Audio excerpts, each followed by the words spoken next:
وقتی بچه بودیم هممون یه رویایی داشتیم.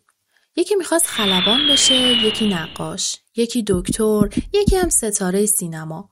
ولی الان چی؟ بیشترمون توی یه کاری هستیم که نه دوستش داریم نه انتخاب خودمون بوده. چی شد که اون رویاها فراموش شدن؟ ترس؟ حرف مردم؟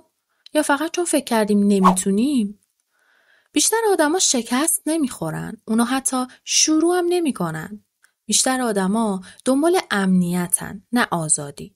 دنبال راحتی، نه رشد. ولی تو هنوز وقت داری. رویات هنوز اونجاست. منتظر یه تصمیم جدی.